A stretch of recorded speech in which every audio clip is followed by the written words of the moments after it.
So what we have today is I Will Find You by Harlan Coben. So this book, this is a crime fiction. It's a mystery, and it's those stories that will make you question who did it. This is not the first time. This is not my first encounter with Harlan Coben. I think I've read him about 8 to 9 years ago when I am into thriller, when I want to read, mm, when I want to read mystery. So I already read, I check on my bookshelf and I have other three here. So this may be my fourth read from uh, Harlan Coben. So the hook of the story follows David. So David, he was he was convicted of a crime that he somehow did not believe he committed. So he is already spending 5 years in prison for murdering his own son. So he did not question his innocence. He did not plead not guilty. He did not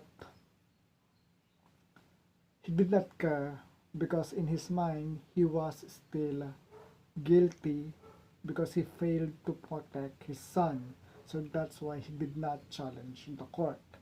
So that is how the story starts. So we follow David 5 years into his sentence, and he does not care about anything at all. So he's just waiting to die. So we follow a character who is depressed and gloomy, and who does not care about what is going to happen to him. That is until his sister-in-law came. That is until his sister-in-law came with a photograph. So the photograph on it was no other than, um, they speculated that it was David's son. So as it turned out, David's son was still alive. So David did not murder anyone, but that is just the feeling of the character. So that's the hook of the character. So this is about finding the truth if the boy in the picture was actually his son or not. So that's how the story starts. And our main character, in order, he is suddenly driven. I mentioned earlier that he was gloomy. He does not care about the world, about what happens to him if he was killed. So he fought other inmates in prison. So he was beaten and he just let it happen. But that photo gave life to him. So he was instantly motivated to look, to see what actually happened that night. Did he kill or did he not kill his own son? And to find him. So the first problem about that is he would want to escape from prison, because that's the only way we can understand who, if the boy in the picture was actually his son. So that's the first problem. So what else? Let's just start. I'm not going to spoil anything. So that's the hook, the photograph that drives our main character to get out of prison and find out the truth. So at the night that he murdered his own son, so he had an alcoholic problem. So he was drunk, he was also sleepwalking. That's why his own judgment is a little biased, because a part of him, a small part of him, believe that he may have done it. But the other side, he believed he did not kill his own son. So that is why he was in prison and he was not challenging the verdict. Um, there were a lot of very interesting characters in this book, and one thing I want to mention is that I finished this book in about 3 days. So I did not sleep for one night and I was reading for 8 hours straight. So that's how engaging this book is. But of course, on the other hand, I cannot sleep. So um, because I have trouble sleeping, so I pick this book, and what is 1 hour, push to 2 hours, to 3 to 8 hours. I've been reading the whole night until the morning. Um, that's how engaging, interesting, and page turner this book is about. So it's action. It's classic Harlan Coben novel, and again, he was going to find his son. So it's action, and it's going to, if you watch um, some movies where the child was kidnapped and the parents start looking for the child, and it's action. I think it was a movie by by Liam Neeson. So it has the same tone with this book, and yeah. So it has action, it is engaging, it has interesting characters. So the case, there were two FBI agents who were handle, who were in charge of the case, Max and Sarah. So they were interesting characters. They were entertaining. So, and they were also competent. Um, so David, his sister-in-law Rachel, they teamed up because Rachel, she has an issue, she has a scandal, and she was removed from her job. So she was a journalist, so she was a journalist, and she is helping David with her journalism skills. So yeah, so I'm not going to spoil anything, but it is a good read. If you are a fan of Harlan Coben, then you may need to pick this one up. As for my criticism, I have a lot of criticism on this book. Okay, so as I was um, reading it, I found a lot of narrative that says that put me off. So let us say the FBI agents, the police, the local department, they did not run a DNA test. So at one point in the story, so the narrator he explains that doing a DNA test only happens in movies, in TV shows. So it does not happen in real life. Okay?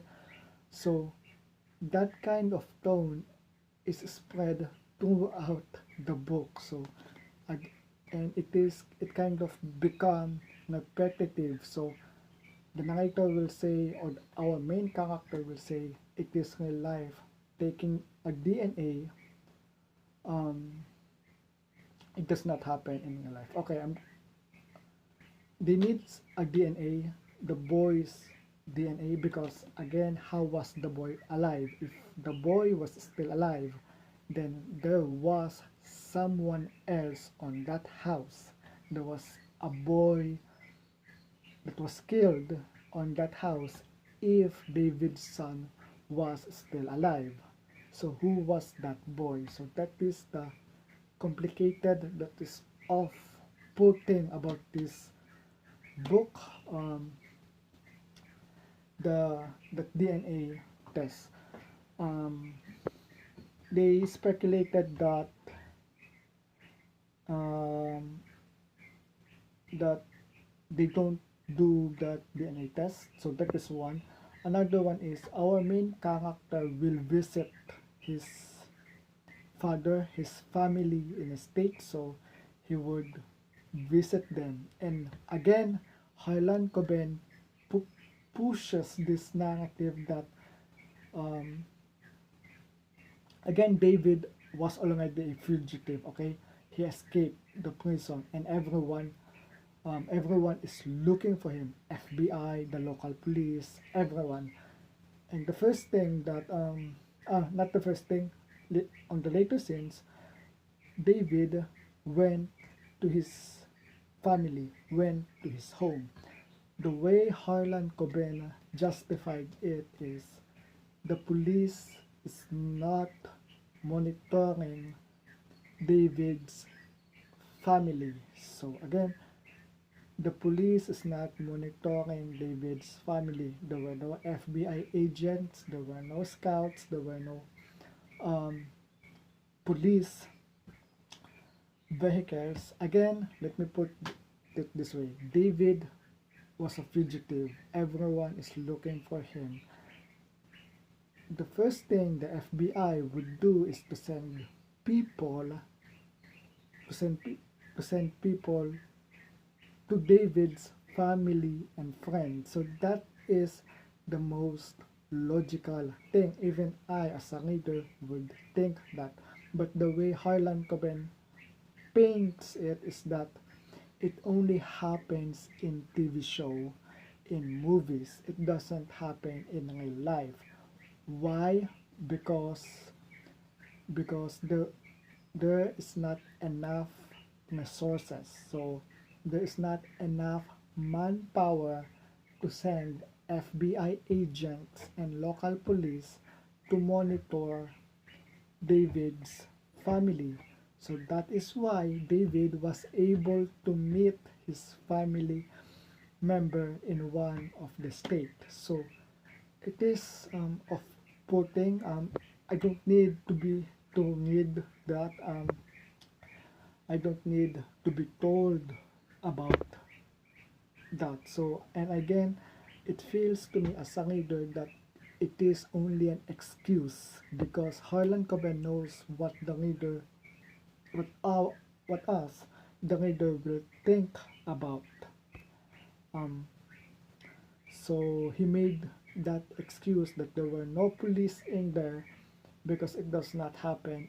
It only happens in TV shows and movies. So it's kind of justification because this scene has to happen. So do you understand it? That's how he makes it, and it is of putting. I don't.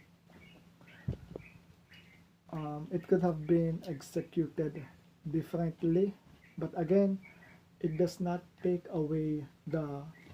Um, it does not take away any interest from the book. So when I read that, I was like, um, I was, how do I call this? For me, I know that why that scene is happening, but I still keep reading. So there was no, I put the book down and walk away. So nothing is like that. Again, that's just my criticism. I still enjoy this book.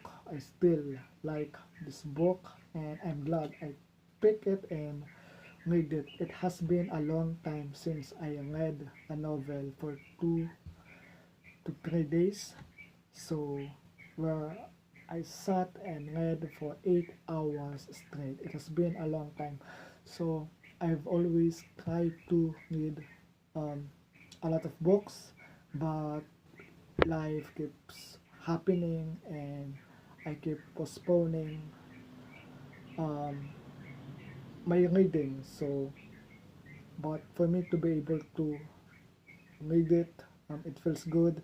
And after I read the book, I immediately want to read another one. And I search if the Harlan Coben has a new release. So he has a new release for 2025. This book, it was released in 2023. So what else? Um, Also, this is a different Harlan Coben from the other three. So um, I feel like um, Harlan Coben is too focused on the current Twitter trend on the present day because um, how do I put it? So a lot of trend, like I say, may CCM, the Me Too, and um, and being cancelled. So again, Rachel was cancelled from her job. It does they do not explain it on detail, but um, it was mentioned in the book that Rachel was cancelled. So that's the word that Harlan Coben put. And this cancel culture, it started what 5 years ago, and Harlan has been publishing books since early early 2000s. So around that year. So Harlan Coben is um, he changed his style for the present audience. Uh, what else?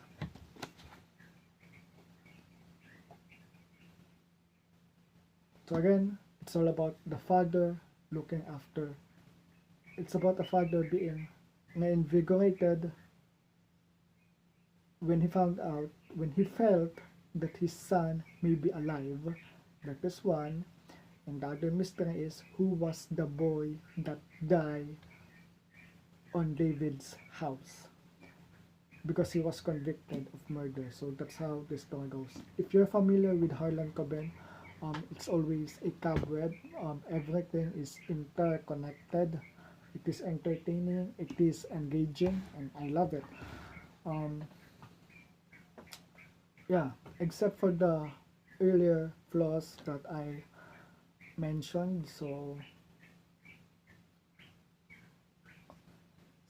the flaws, that DNA test, that it only happened in TV shows, in movies, uh, being shoved on our throats in order for a scene to happen, and Harlan Coben following a modern day trend. So it does not feel it feels Harlan Coben, but it does not feel like one of his classics.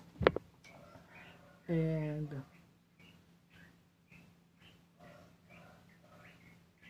maybe Harlan Coben is losing his touch. I don't know. But again, out of 10, I will give this book 8 just because I enjoy it and I keep turning the page. So that is all, that is what is important. And I enjoyed the book despite the flaws, despite the criticism, and I'm willing to let it slide. Until next time.